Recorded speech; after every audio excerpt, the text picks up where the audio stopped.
left off on 277.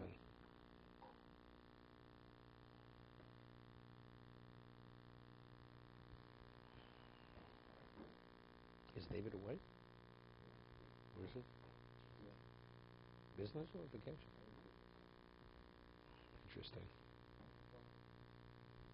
That's when we spoke about the chocolate. Did we wait till the end of the week?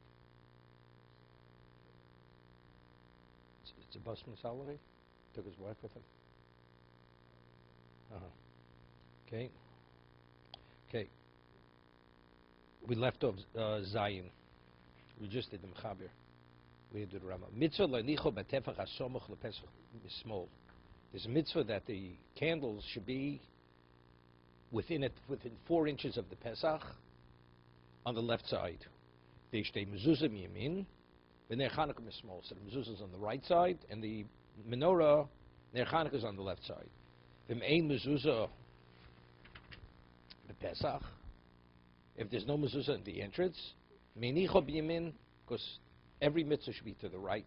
He said 2 reasons: because every mitzvah is done is always more to the right. Secondly, because when you enter into the house, like the mezuzah is on the right, it's the first thing you notice. So it's the whole idea is Pirsum Yisah, so you should notice the candles. If it's to the left, it's not directly in the, when you enter, you don't lean towards the left, you veer towards the right.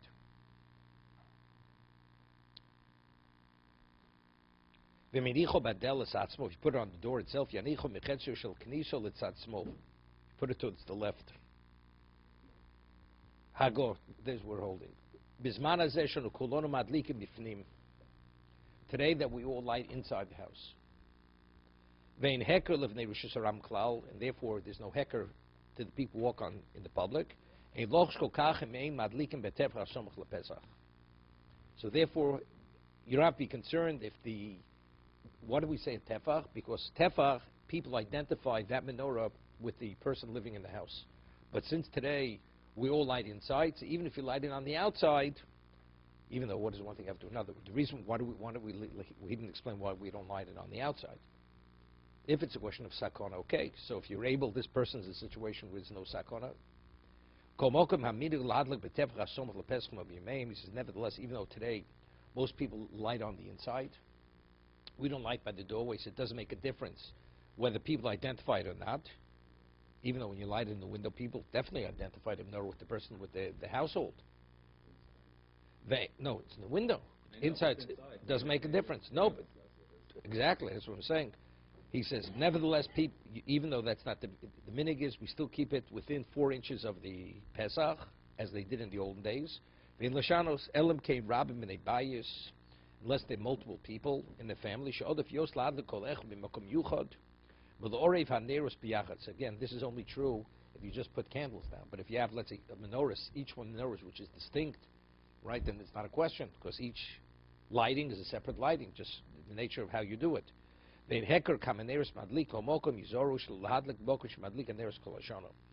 should not put the candles, let's say you normally have, let's say it's the first night, and you have a candle holder outside for illumination. And you say, you know something, I'll use that, I'll put my candle in that. Then it's definitely not Pirsum Yisah, because people say, what is that candle being put there? It's for illumination. Because lo yad heker klal, there's no recognition whatsoever. This is what for the Ner Chanukah. Ba'avkin heker rak l'bnei abayis. He says, even though the heker, as we say, we light inside, is really for the family. The family knows exactly why you put it there. Kol mokom heker k'tzas miyaboy. You need heker that there's an obviousness. Let's say you have a candelabra in the house, and the candelabra is normally used for illumination. Well, you normally light in the olden days. You normally illuminated the room with that. And you're going to put the candle in that. Shouldn't do that either. He says, even though the family knows, the father said, the brochel, there's a Chanukah. But what's the natural when you, without thinking, what is that? What does that represent? That's normally where you put candles to illuminate the room. Therefore, that's what it means. You need a hekek tzas. It should be like when you look at it immediately, you recognize that this is not the ordinary candle from all year. So even though the family, when it was lit, they understand it was lit for what, but factually, when it's burning, there should be a heker. You put it on the Dorom on the southern wall, O Bedrom HaMenorah, O Mesajin Mizrach L'Mayref. And you set it from east to west. We'll see in a moment. Let's take a break for the Mishna Berura on this. Let's start from the beginning again. Vav B'tefach HaSomuch Shim Yarchikenu Lahalon Mira Pesach, because it's more removed than a tefach from the entrance. Eno Nikru Shebal Habayis Yinicho Sham. It's not going to be obvious that the person in the household, he actually put the menorah there. La Pesach Beinim Hanocho Hal Pesach Habayis or Pesach HaChotzer, whether it's the entrance to the house or the entrance to the courtyard. Kedei Shetei Yimasuv Mitzvah. So you have the mezuzah on the right, and you have the menorah on the left. Let's say you had both. You had the mezuzah on the right, and you had the menorah on the right. It's also yotze. It's better. It's better to be encircled with mitzvahs. The main. What about miyamin? Kol midi the mitzvah yominod. If it's best. If you have no mezuzah there, so it's best. Let's say you're in a rented location, and you only have an obligation to put a mezuzah up after 30 days. Correct? Or let's say staying in a place for a week. For a week, so you have no chiyuv. No shot. If you're to be there more than 30 days, could you put it up before 30 days? Right? Person's moved into a new house, a rented house. So after 30 days, because it appears to be yours, you have to put a mezuzah. What about before it appears to be yours? Could you put up the mezuzah with a bracha before 30 days? It's a question. Because the chiyuv, rabbinic chiyuv hasn't started yet. The rabbinic obligation is only when it appears to be yours, right? Like the halacha is, you borrow a talus. You borrow a talus, and if you have it, I don't mean a talus, a shul talus, and person lends it to you, and it's in your possession for 2 months. It's a four-cornered garment. After 30 days, you have to put tzitzis on that garment. Even though a talus shula, a borrowed talus, you have no obligation, because it has to be your garment. It's not your garment. But since if you have something for that period of time, it appears to be yours, rabbinically you have to put tzitzis on and you say bracha. Right? So, I said it's a four-cornered garment. We're not talking about it with the black stripes or the white stripes or the green or the yellow and every multicolored. Whatever you want to call it. Right? Four-cornered garment, right? It's the whole discussion. There's a discussion about whether a blanket needs tzitzis, right? Because has four corners, and so you say it's beged laila. You sleep at night. Well, let's say a person sleeps a few hours into the day. When you want to take a Shabbos nap on Shabbos, it's yours. So you're being covered with a four-cornered garment. You should have to have tzitzis on it. It's not simple. So some people, no, it is a beged. It is a beged. It is. That's you're covered. Covering is that you're covered by it. So it's not simple. Some people, they rely on it because really it's a night garment. A night garment during the day also you have no obligation. So it's primary. It's night. But it's not simple. Some people they interchange it. They makne to the other person. Like before 30 days, it's the other person's. You know, they borrow it from the other one. They borrow it, and they never keep it more than 30 days to circumvent it. Doesn't make a difference. But la halacha, you're exempt. It's not simple. You could transfer something to your wife. No. What you could give something to your wife. It's only yours. Your wife could own. Of course, she could own. Right? So she's not mechuyev. So you're using your wife's garment. You makne it to her. You're finished. And you don't keep it, and every 30 days you give it back. You exchange the blanket, the cover, or the quilt. What? Yeah, but if you have it 30 days, but if you borrow something for more than 30 days, it appears to be yours, right? So that's the reason why it needs tzitzis. I'm just saying, la halacha, we rule that even before 30 days, you put the mezuzah up, you could say a bracha. Okay? So I'm saying, but if let's say you didn't, it's fine. You have no obligation to put a mezuzah before 30 days. This person moves in. There's no mezuzah on the right side. Where do you put the menorah? You put it on the right side.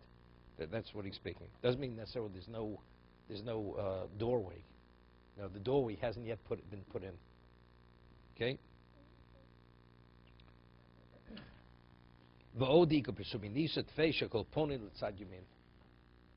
V'meinicho badeles atzmo koyaresh asif. You put it on the door itself.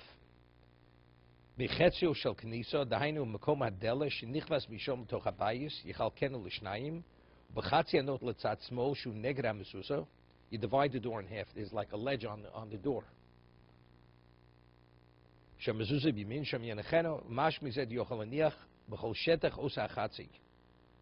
You divide, so the half of the door, which is more to the left, you can put it there. V'ayim b'taj shtel maser roy lahachmir laniach hamneiros psatzmo bakotza achron somach lokosa. It's interesting. He's saying like this. We said that when you put the menorah, it should be within a tefach of the doorpost on the left side. What about if it's on the door itself? The door is closed, and you have a ledge. See, he says you divide the door in half. See, on the 50% going to the left, you can put it anywhere on that ledge. Because since it's the door, it's clear the door is the house of the house. So people had to use the ledge on the door. Evidently, it's the household. So therefore, you don't have to put it within the tefach of the doorpost. It could be anywhere on the 50% of the ledge going to the left. On that, he says, the Taz takes issue with this. He says, but factually, it's better. He says, it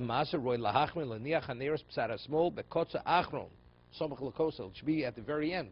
Close, which should be within a tefach, 4 inches of the doorpost itself. Not on the ledge itself, 50% dividing, even though it's obvious.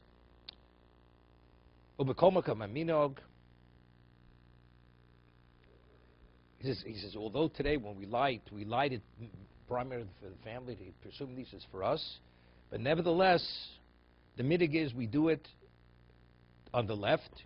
Oh,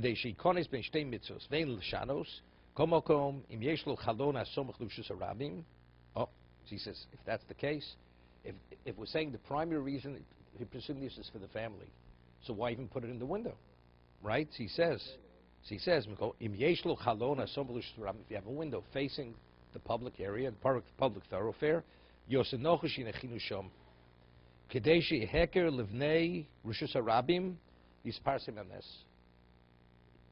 able to do both, right? So we're talking about over here, so you live on the 20th floor.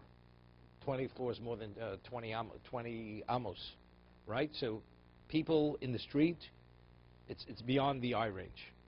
So what are you lighting it for? For the family. So if that's the case, why even put it in the window? But yet the minig is we do put it in the window. So the truth is, really, Mikra Adin, really you don't put it in the window. So maybe you'd say, if other people who live buildings which are aligned with your building, and they're able to say, but it's not Mikra Adin. It's not an obligation. Factually, it is presuming Nisa. It is presuming Nisa. You're publicizing to a greater degree. Is it within the context of the takana, of the way to legislate? The answer is no. But factually, it's presuming Nisa. Now we're speaking about, excuse me, I skipped. Beis HaKnesses. We also light the menorah in the Beis HaKnesses, in the shul. No, yeah, there it's different. Yeah. There it's a gathering. Beis HaKnesses, Beis HaMedrash, Koso Dorom. Now in the Beis HaMedrash, where was the menorah? It says, Misharot Salachim Yadrim.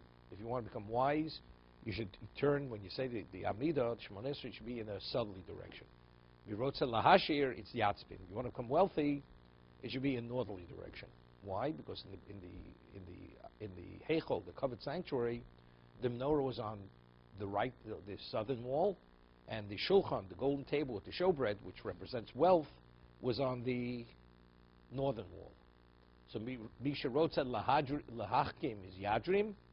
Misha Rotze, that's why Shmones is brought Lahalocha, that you should always, if you want to become wiser, it should be in a southerly direction. Slight doesn't mean this way, it means like on a diagonal.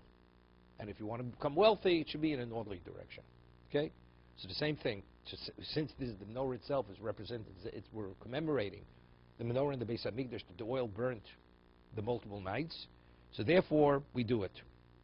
Doesn't it be on the wall? You set up a table on the southern wall of the shul. It's to commemorate the menorah in the Beis HaMikdash, which was on the southern wall. Obedoram ha-menorah. He says, he says, this is a mistake. What he says over here, it should be on the southern part of the menorah. In the Ramah, he says, It's incorrect. Tzorch lomar keneros ha-menorah, not bedorim, as the menorahs of the menorah in the Beis Hamikdash. U'mesajim mizrach ze gam kein ke menorah. Now in the Beis Hamikdash, there's a question in the Gemara: was the menorah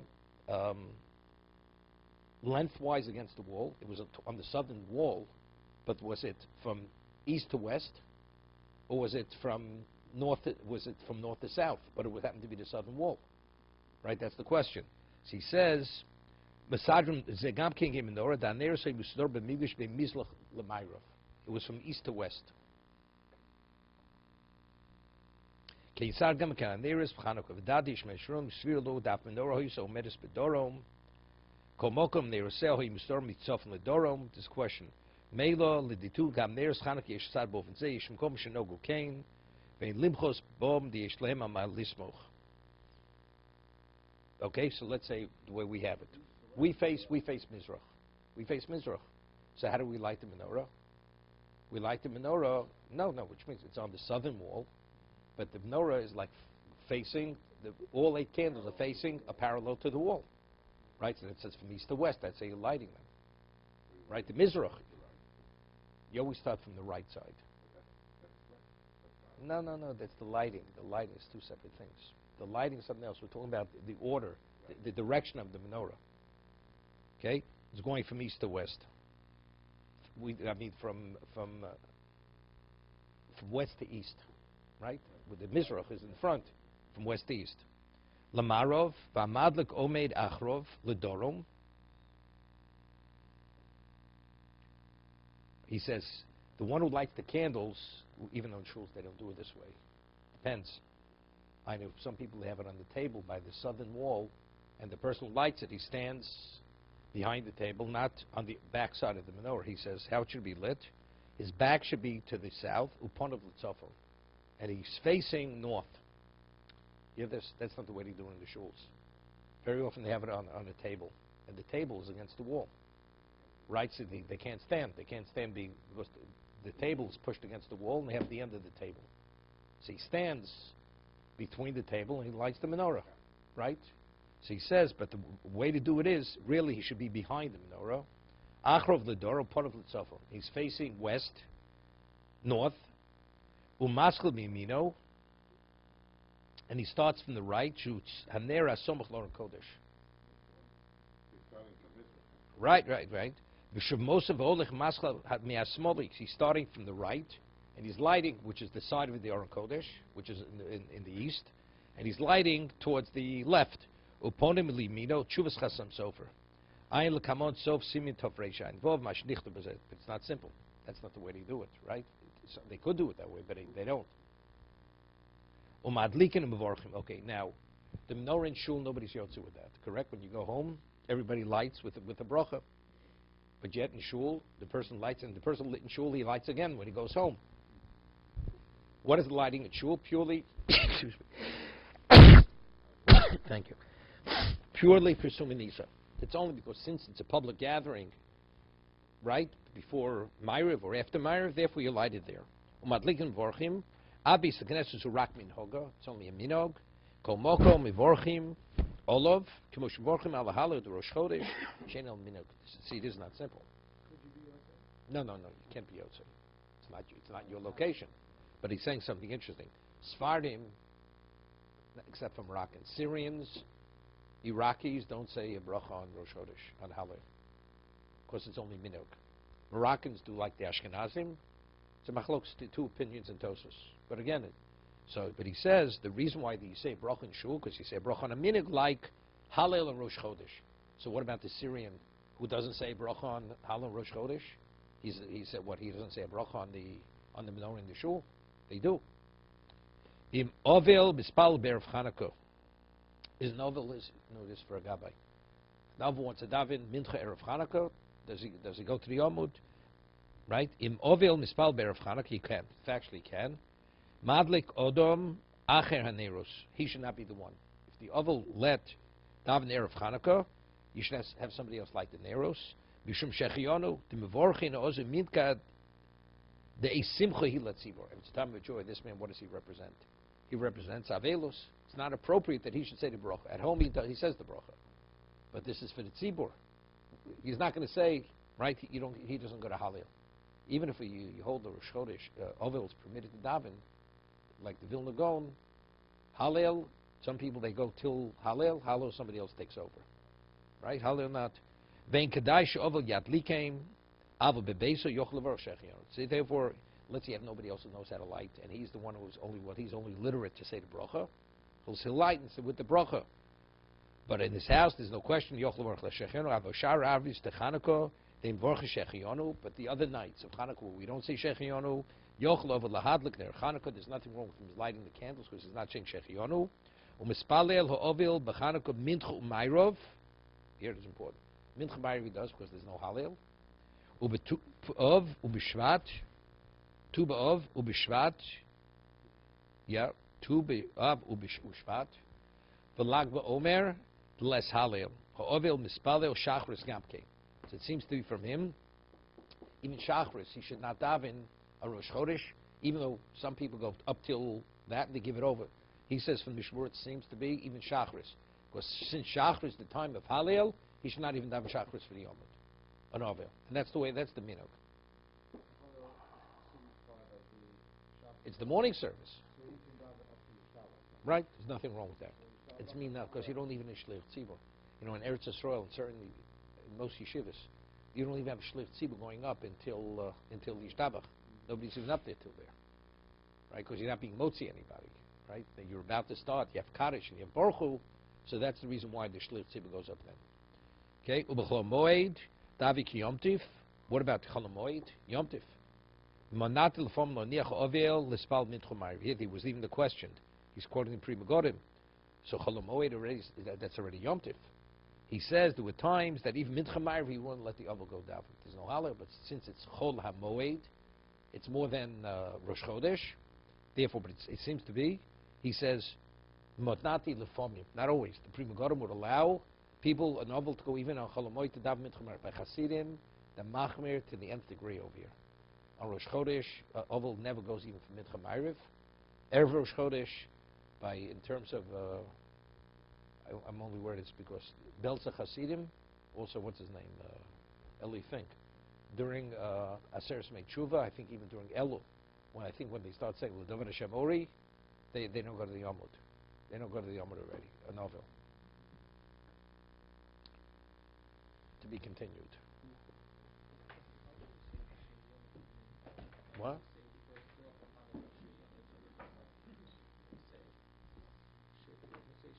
Shechianu. Yeah, because it's the first time you're doing it. Why not? Because one is to be motzi yourself. What about why is it different than the brachos? Were you yotzin shu or weren't you yotzin shu? Exactly. So that's when you go home you have to see Shechianu again.